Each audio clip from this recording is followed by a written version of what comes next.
जय जगन्नाथ सांग मैंने मो लाइफ रे जहाँ भी प्रॉब्लम चलची ना मते सॉल्व करने दिंतु। थर्ड पर्सन ये कहीं भितर बस मुझे क्या कहनी आसवाई ना आ जो जो मैंने कहते कि एटा सेटा सेटा अरे भाई मु मो निजको चेंज करची ता माने नुह मु तांको छाड़ी देची केमती छाड़देवी नो नो छाड़ी पारिबिनी कौन पाई मोर 6 वर्ष पूरा लॉस होती 6 वर्ष लॉस कर सेमाने एते इजी नुह 6 वर्ष माने कौन एते इजी नुह मु तांको छाड़देवी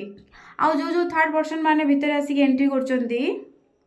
प्लीज तांको को मु स्पेशल रिक्वेस्ट करुच्ची दया करके साइड होके रुहतु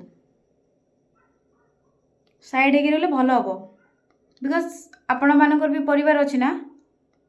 आपण मो लाइफ रे बसिकी मो लाइफ खराब करेंगे बा एपट सेपट मिछ सत्य कहे तो भगवान देखुं से आपंकर ऑटोमेटिक कटिज मु जहाँ को कहूँ से मैंने ठीक बुझीजे कथाटा जी जी आसिकी एपट सेपट काम कर भगवान को डर देन धर्म बोली गोटे जिनस अच्छे धर्म को टे डर बोले धर्म रास्ता देवे मिछ सत ए सब कहीकि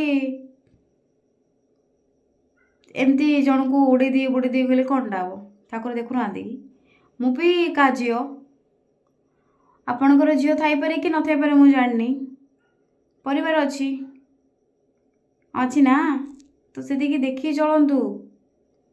मुझे का झी क्या घर बहु होती बट बहु कर मत रखीदेल ना से तो बाहर काटिल मत मारिकी बाहर तो काढ़िया कथा छाड़ मत तो मारदे था बहुत कष्ट बंची आसली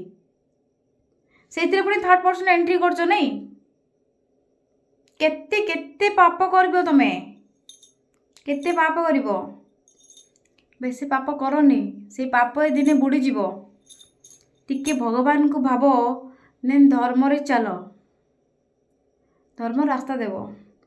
मिछ सत कहीकि पुलिस एडवोकेट एमान को धरिकी पैसा फोपाड़े कौनटा हम धन यौवन केबे भी स्थायी नुह आज्ञा गोटे पाखे के रहीनी कि से रही तमें जो धन फोपाड़ आउ जो यौवन देखिकी जो